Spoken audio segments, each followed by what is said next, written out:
Number 1, strong acid.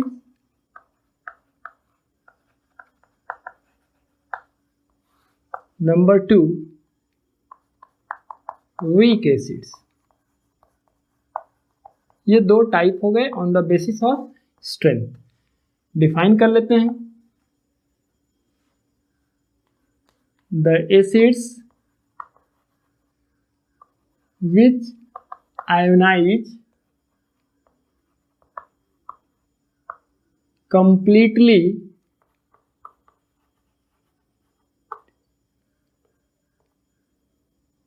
PL है completely in aqueous solution to produce a high concentration of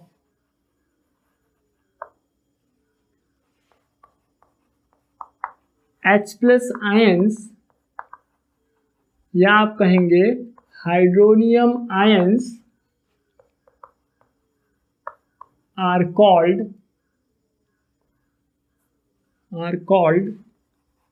strong acids.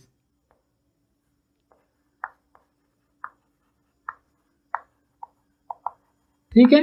ऐसे acids जो कि aqua solution में जाने पर लगभग पूरी तरह से आयनाइज हो जाते हैं. इसका मतलब क्या है? इसका मतलब ये है जैसे HCl, तो एक्वा सॉल्यूशन में जब ये जाएगा, ये अब रिएक्शन जिस फॉर्म में लिख रहा हूं आप समझ रहे होंगे, H2O, तो ये प्रोड्यूस करता है H3O प्लस Cl माइनस.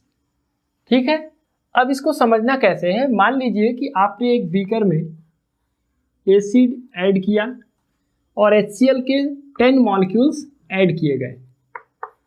अब ये 10 मॉलिक्यूल्स पूरे के पूरे इस फॉर्म में चेंज हो गए. ये क्या है? आयंस. और ये क्या है? Molecules.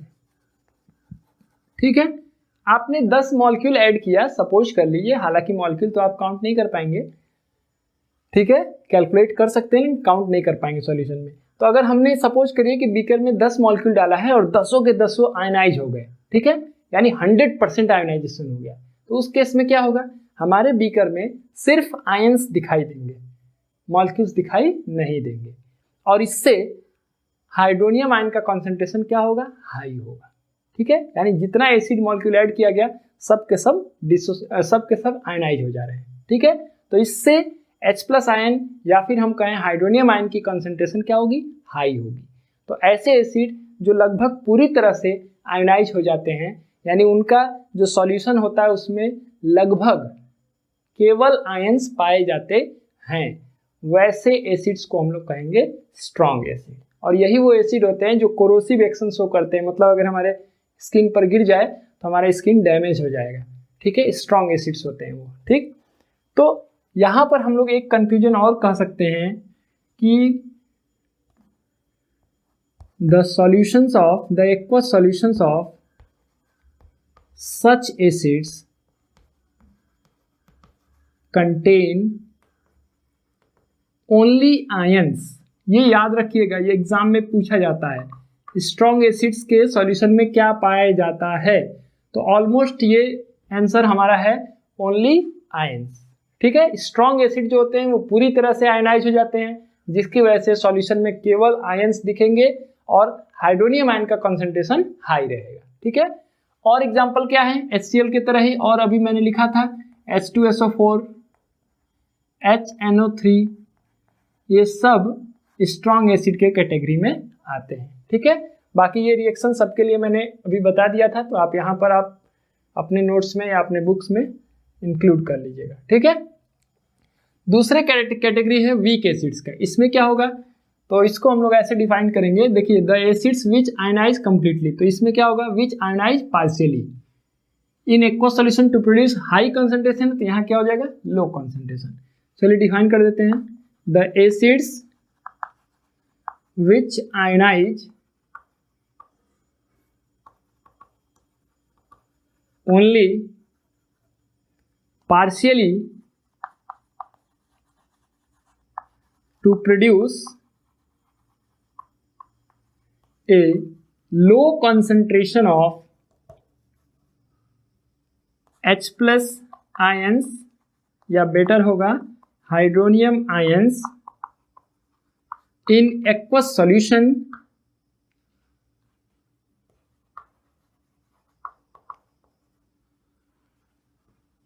Are called weak acids. ठीक है, एग्जाम्पल देखिए, फॉर्मिक एसिड जो अभी मैं बता रहा था आपको, फॉर्मिक एसिड रेड एंट में पाया जाता है। ठीक है, HCOOH, ये जब वाटर में आयनाइज होता है तो ये कौन सा आयन प्रोड्यूस करेगा, अभी मैंने लिखा ही था, ये H निकल जाएगा, H2O से कंबाइन करके बना देगा H3O प्लस, और जो बच जाएगा वो आपका नेगेटिव आयन है HCOO माइनस। अब देखिए, इसके लिए सेम केस सपोज किया जाए कि बीकर में हमने 10 मॉलिक्यूल्स फॉर्मिक एसिड का ऐड किया। ठीक है, तो ये हमारे क्या हैं, मॉलिक्यूल्स हैं, और ये क्या हैं, आयंस हैं। अब इसके केस में क्या होगा कि 10 मॉलिक्यूल्स आपने ऐड किया तो 10 के 10 मॉलिक्यूल्स आयनाइज नहीं होंगे, हो सकता है 2 मॉलिक्यूल आयनाइज हो जाए, बाकी 8 मॉलिक्यूल्स आयनाइज ना हो। इसीलिए यहां पर एक वर्ड यूज किया गया, विच आयनाइज पार्शियली, मतलब पूरे के पूरे मॉलिक्यूल्स आयनाइज नहीं होंगे, कुछ मॉलिक्यूल्स अनडिसोसिएटेड फॉर्म में रहेंगे और कुछ जो होंगे वो डिसोसिएटेड फॉर्म में रहेंगे। 100% यहाँ पर आयनाइजेशन नहीं होगा, यानी जो सॉल्यूशन होगा, the solution of weak acids contains molecules and ions, उसमें कुछ मॉलिक्यूल्स भी रहेंगे और कुछ आयंस भी रहेंगे। ये याद रखिएगा, बहुत ही इंपॉर्टेंट है। मैं ये रख दे रहा हूं, यहीं पर लिख दे रहा हूं, solution contain molecules and ions. याद रखिएगा, मॉलिक्यूल्स एंड आयंस, कि solutions of weak acid contain molecules and ions, while solutions of strong acid contains only ions. ठीक है, क्योंकि ये कंप्लीटली आयनाइज हो जाते हैं, जबकि ये पार्शियली आयनाइज होते हैं, पूरी तरह से आयनाइज नहीं होते हैं। कुछ मॉलिक्यूल्स आयंस के फॉर्म में चेंज हो जाएंगे, जबकि कुछ मॉलिक्यूल इसी फॉर्म में रह जाएंगे। इसीलिए जो वीक एसिड्स होते हैं उनके सॉल्यूशन में मॉलिक्यूल्स भी पाए जाते हैं और आयंस भी पाए जाते हैं। ठीक है, तो ये क्लासिफिकेशन हो गया on the basis of strength. और स्ट्रेंथ किस चीज की देख रहे हैं हम लोग, स्ट्रेंथ देख रहे हैं हम लोग on the basis of concentration of H plus ions produced, कि अगर किसी एसिड के सॉल्यूशन में हाई कंसंट्रेशन है H प्लस आयन का तो वो स्ट्रॉन्ग एसिड है, और अगर लो कंसंट्रेशन है H प्लस आयन का तो वो वीक एसिड है। और ये कंसंट्रेशन में अंतर आता कैसे है, आयनाइजेशन से। अगर पूरी तरह से आयनाइज हो रहा है तो हाई कंसंट्रेशन होगा H प्लस आयन का, अगर पार्शियली आयनाइज हो रहा है तो लो कंसंट्रेशन होगा। ठीक है ना, ओके। अब जो है हमारा नेक्स्ट जो क्लासिफिकेशन है वो on the basis of concentration है। ठीक है, चलिए देखते हैं।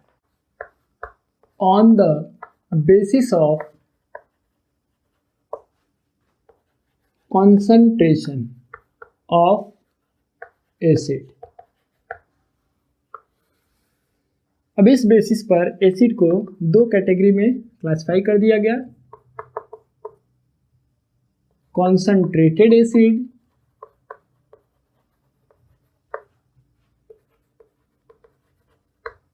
और dilute acid.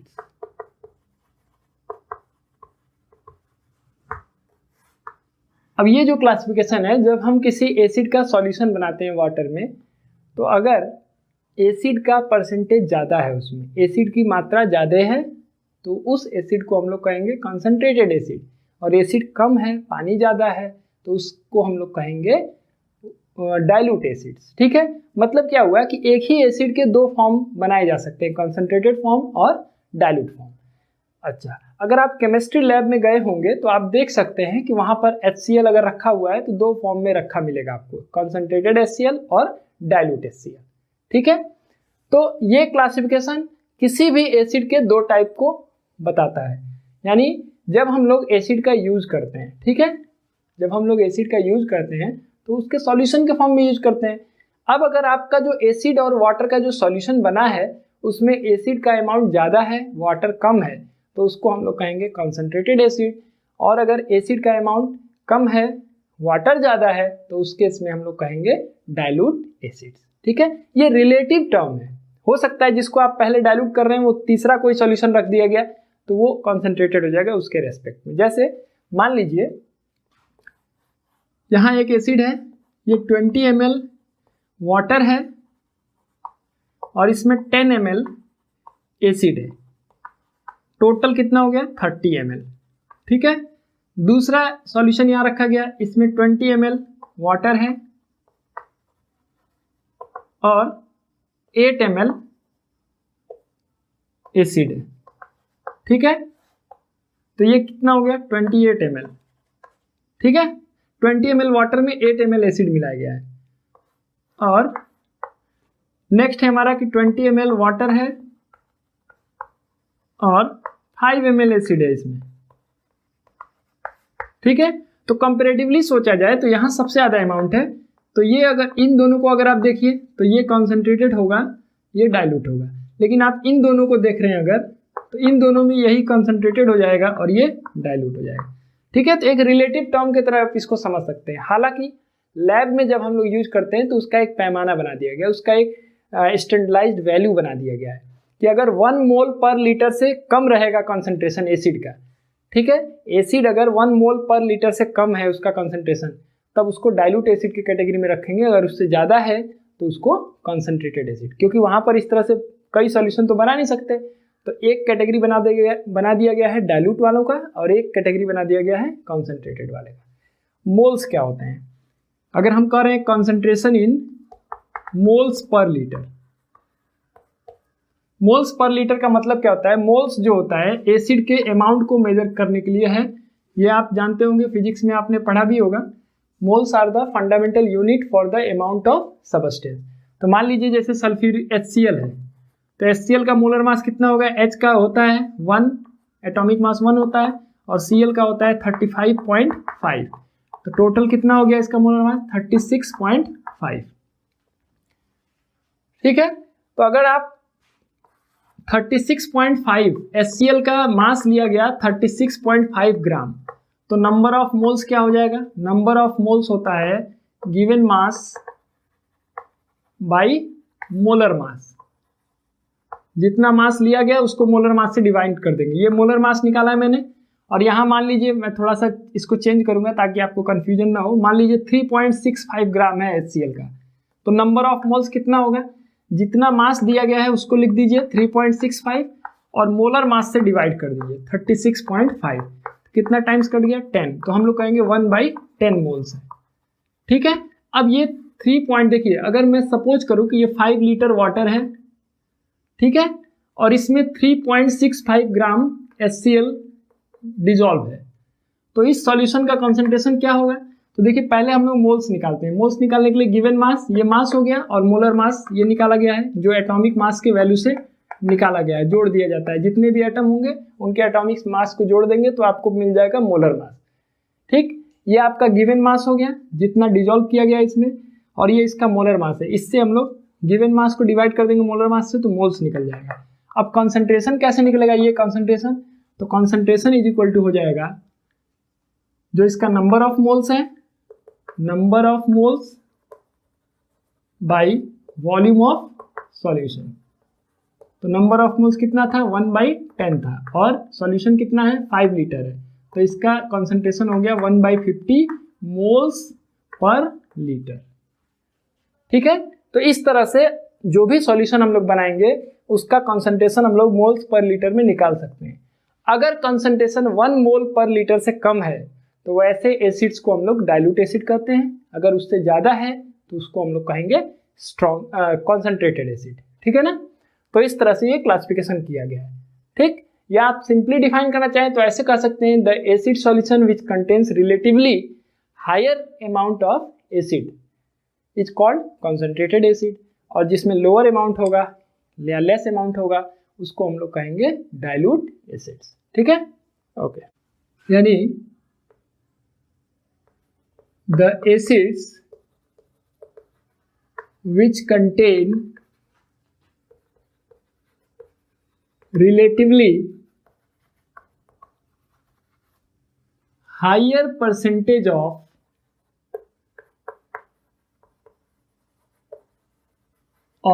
acid in solution are called concentrated acids. Higher percentage of acids, मतलब एसिड और वाटर में एसिड का परसेंटेज ज्यादा होगा। दूसरा लिख सकते हैं the acids which contain relatively less percentage of acid in solution are called dilute acids। ठीक है, एक ही एसिड के दो अलग अलग फॉर्म बनाए जा सकते हैं, जैसे कॉन्सेंट्रेटेड HCl और डाइल्यूट HCl। फर्क क्या होगा? Generally the acid solution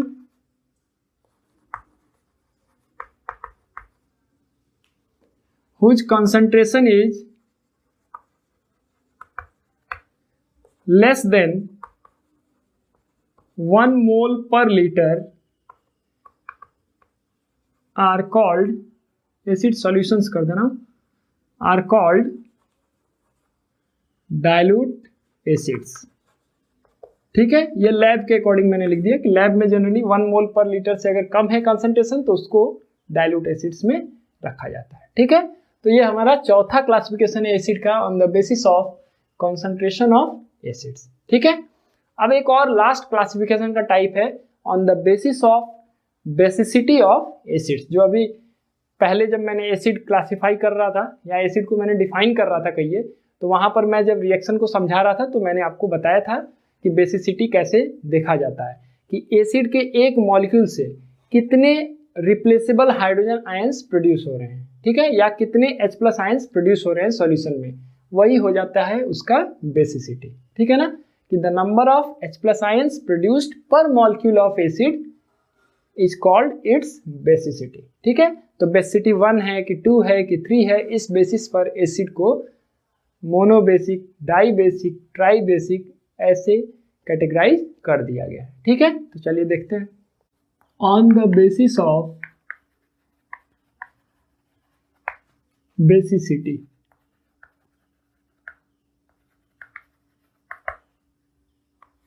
on the basis of basicity of acids. ठीक है, तो पहले हम लोग बेसिसिटी को डिफाइन करेंगे। The number of H+ ions produced per molecule of acid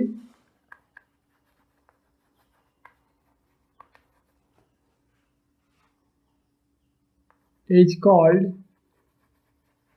it's basicity. ठीक है, और इस बेसिस पर अलग अलग टाइप के एसिड बना दिए गए। मोनोबेसिक जैसे HCl है, HCl के एक मॉलिक्यूल के आयोनाइजेशन से एक H+ प्रोड्यूस होगा, एक Cl-। ठीक है, फिर आप एक्वा सॉल्यूशन में दिखाएंगे तो इसको H3O+ करेंगे, या इसी को आप ऐसे लिख सकते हैं HCl plus water gives H3O+ Cl-। ठीक है ना, तो इसकी बेसिसिटी क्या हुई? 1 हुई, इसीलिए इसको मोनोबेसिक एसिड कहते हैं।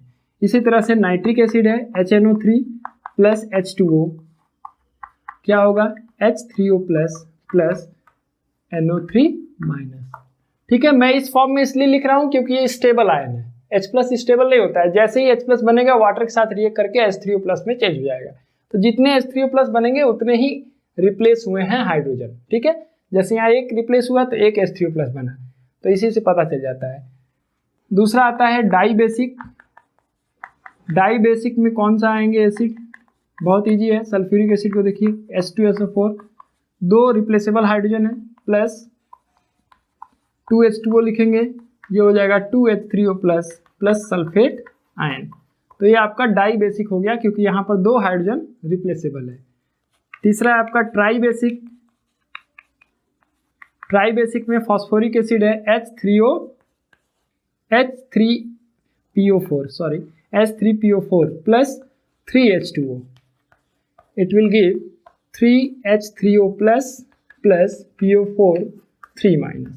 देखिए मिनरल एसिड्स के केस में डिफिकल्टी नहीं है, मिनरल एसिड के केस में बच्चे गलती नहीं करते हैं क्योंकि एक मॉलिक्यूल में जितना हाइड्रोजन है वो सब का सब रिप्लेस हो जाता है।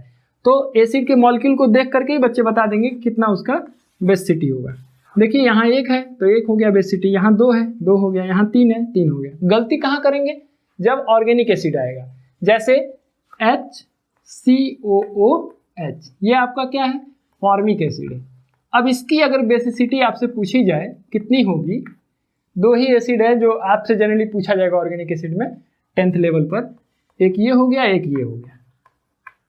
ये आपका एसिटिक एसिड है जो विनेगर में पाया जाता है, ठीक है, विनेगर में, सिरका में पाया जाता है ये एसिटिक एसिड, और फॉर्मिक एसिड रेड एंट में पाया जाता है। अब इनका अगर आपसे बेसिसिटी पूछा जाए तो आप क्या बताएंगे? तो देखिए इसका पहले इस मॉलिक्यूलर फॉर्मूला देखिए, इसमें COH दिख रहा है, तो ये ऑर्गेनिक एसिड्स हैं और ऑर्गेनिक एसिड्स में रिप्लेसेबल हाइड्रोजन केवल COOH में होता है। यानी जो नेक्स्ट चीज आपको देखना है वो COH ग्रुप देखना है। एसिटिक एसिड में सिर्फ एक COH है तो ये रिप्लेसेबल हाइड्रोजन हो गया, वैसे ही फॉर्मिक एसिड में एक COH है तो ये रिप्लेसेबल हाइड्रोजन हो गया। टोटल हाइड्रोजन इसमें 2 हैं लेकिन केवल यही रिप्लेस हो सकता है, इसीलिए बेसिसिटी क्या हो गई? बेसिसिटी सिर्फ 1 हो गई। और इसके केस में भी देखिए टोटल हाइड्रोजन 3 + 1 4 है लेकिन रिप्लेस केवल COH वाला होगा, इसीलिए इसकी भी बेसिसिटी कितनी है? इसकी भी बेसिसिटी 1 है। तो ऑर्गेनिक एसिड में खास करके आपको ध्यान देना है कि जितने हाइड्रोजन दिख रहे हैं सब के सब रिप्लेस नहीं होते हैं, सिर्फ जो COOH ग्रुप में दिख रहा है वही आपका रिप्लेसेबल हाइड्रोजन होता है, इसीलिए वही आपका बेसिसिटी हो जाएगा। ठीक है, तो ये आपको एसिड का क्लासिफिकेशन समझ में आ गया होगा, जिसको 5 कैटेगरी में क्लासिफाई किया गया। Number 1 on the basis of source, जहां पर 2 तरह के एसिड थे, मिनरल एसिड, ऑर्गेनिक एसिड। दूसरा था on the basis of molecular composition, जिसमें आपका हाइड्रोएसिड्स थे और ऑक्सी एसिड्स थे। तीसरा था on the basis of strength, जिसमें स्ट्रॉन्ग एसिड और वीक एसिड। चौथा था on the basis of concentration, जिसमें कंसंट्रेटेड एसिड और डाइल्यूट एसिड। और पांचवा आपका है on the basis of basicity, monobasic, dibasic, tribasic acids. ठीक है, तो ये आपका हो गया क्लासिफिकेशन ऑफ एसिड्स। ठीक है, अब हम लोग थोड़ा सा एसिड के रेस्पेक्ट में जो आर्हेनियस की थ्योरी है और लॉरी ब्रॉन्स्टेड का जो कॉन्सेप्ट है, यानी थ्योरीज ऑफ एसिड्स को समझते हैं कि किस तरह से आर्हेनियस ने और लॉरी ब्रॉन्स्टेड ने एसिड को डिफाइन किया, किस तरह से एसिड को उन लोगों ने डिफाइन किया। ठीक है, चलिए थ्योरीज ऑफ एसिड्स। पहला है आर्हेनियस थ्योरी। आर्हेनियस ने किस तरह से एसिड को बताया कि एसिड क्या होते हैं। ठीक है, तो बहुत सिंपल सा जो कॉन्सेप्ट अभी डिफिनीशन में हम लोग जान रहे थे कि acids are those substances which produce hydronium ion in aqueous solution. तो हाइड्रोनियम आयन तो बाद में बताया गया, आर्हेनियस ने यही बताया था कि acids are those substances which produce H+ ion in aqueous solution. तो यही चीज लिख देना है, acids are those substance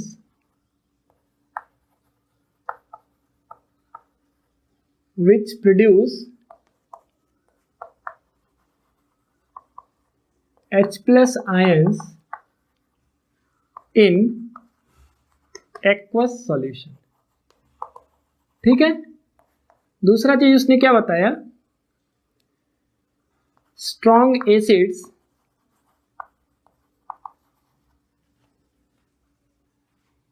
ionize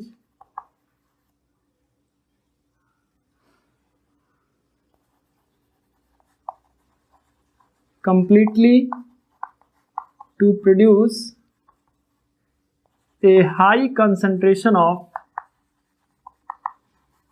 H+ ions।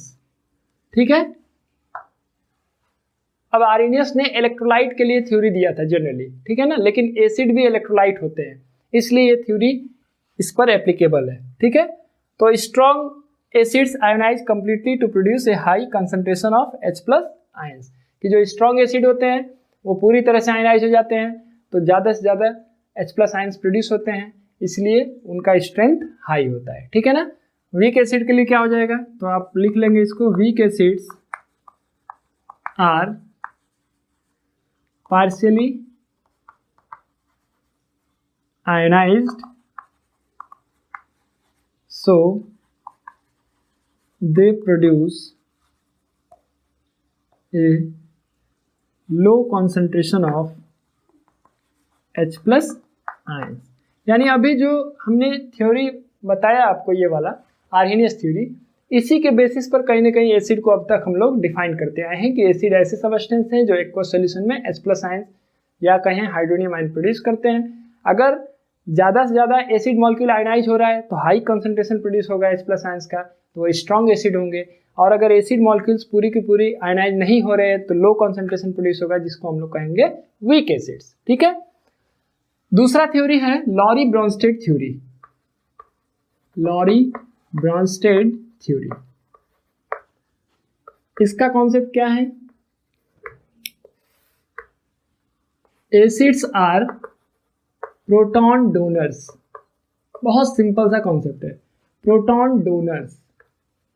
अब यहां जो प्रोटॉन लिखा गया है उसका मतलब है H+, क्योंकि अभी मैंने आपको जो प्रोटॉन का कॉन्सेप्ट है बताया था कि प्रोटॉन्स क्या होते हैं। यहाँ पर एसिड बेस के केस में हम लोग जब डिफाइन करते हैं प्रोटॉन, तो हाइड्रोजन को आप देखिए, इसके न्यूक्लियस में एक प्रोटॉन है और ऑर्बिट में सिर्फ एक इलेक्ट्रॉन है, न्यूट्रॉन तो होता ही नहीं है इसके पास।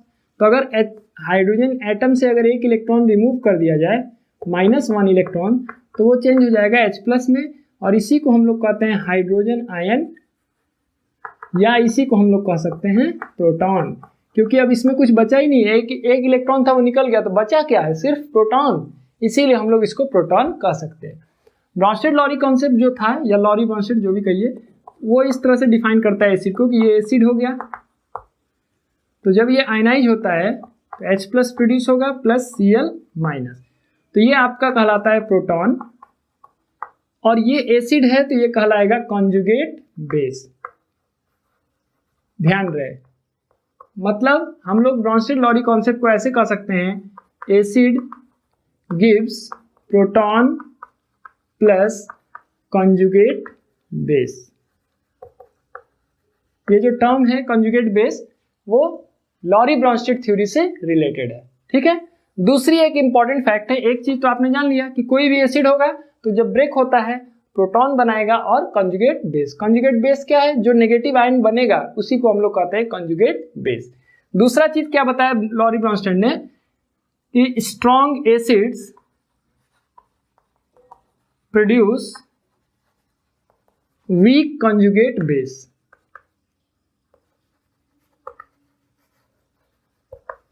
And vice versa. मतलब क्या हुआ, अगर एसिड स्ट्रॉन्ग है तो उसका कॉन्जुगेट बेस क्या होगा, वीक होगा। जैसे HCl क्या है, स्ट्रॉन्ग एसिड है, तो जो इसका कॉन्जुगेट बेस है Cl-, वो क्या होगा, वीक होगा। लेकिन दूसरा एग्जांपल लें, HCOOH, ये फॉर्मिक एसिड है, ये कैसा एसिड है, वीक एसिड है। तो जब ये आयनाइज होगा H+ प्लस HCOO-, तो ये जो इसका कॉन्जुगेट बेस है, देखिए एसिड आयनाइज हुआ, प्रोटॉन प्लस कॉन्जुगेट बेस, यानी जो भी नेगेटिव आयन बन रहा है वो कॉन्जुगेट बेस होगा। तो HCO- यानी फॉर्मेट आयन भी क्या है, कॉन्जुगेट बेस है। तो यहां पर एसिड वीक है तो ये क्या होगा, स्ट्रॉन्ग होगा, यानी स्ट्रॉन्ग कॉन्जुगेट बेस। दो चीज इस थ्योरी में बताई गई थी। पहली बात, एसिड्स आर प्रोटॉन डोनर, मतलब कोई भी एसिड होगा तो जब वो आयनाइज होगा तो एक प्रोटॉन प्रोड्यूस करेगा, और दूसरा नेगेटिव आयन, जो नेगेटिव आयन प्रोड्यूस होगा उसी को कहेंगे कॉन्जुगेट बेस। पहली बात। दूसरी बात ये बताया लॉरी ब्रॉन्स्टेड ने कि अगर एसिड स्ट्रॉन्ग है तो कॉन्जुगेट बेस वीक होगा, एसिड वीक है तो कॉन्जुगेट बेस स्ट्रॉन्ग होगा। ठीक है ना, ये इसका कॉन्सेप्ट है। देखिए होता क्या है कि जनरली स्टूडेंट क्या समझते हैं, टॉपिक के डेप्थ में नहीं जाते हैं। डेप्थ में नहीं जाते इन द सेंस क्या है, जैसे अब एसिड है तो केवल डिफिनीशन याद कर लेने से एसिड का काम पूरा नहीं हो जाएगा। आप 6 में तो पढ़ नहीं रहे हैं, 6 में, 5 में, 7 में अगर बच्चा पढ़ता है तो वहाँ डिफिनीशन ही काफ़ी है कि एसिड को उसने डिफाइन कर लिया, वही सफिशिएंट है। लेकिन क्लास 10th लेवल पर सिर्फ एसिड का आपको डिफिनीशन आ जाए तो इससे आपका काम नहीं चलने वाला है। आपको डेप्थ में जाना चाहिए, जो भी कंटेंट है उसको समझने का प्रयास करना चाहिए कि एसिड है तो कैसे डिफाइन किया गया, कैसे क्लासिफाई किया गया, कौन कौन से थ्योरी हैं एसिड के, ठीक है, और प्रिपरेशन कैसे किया जाता है, एसिड के केमिकल प्रॉपर्टीज क्या है, मतलब केमिकल रिएक्शंस उसके समझें हम लोग, यूजेस समझें, तब जाकर के पूरा टॉपिक हमारा कवर होता है। ठीक है, जल्दीबाजी में नहीं कि केवल बस डिफिनीशन याद कर लिए बस हो गया कंप्लीट, ऐसा नहीं समझना है।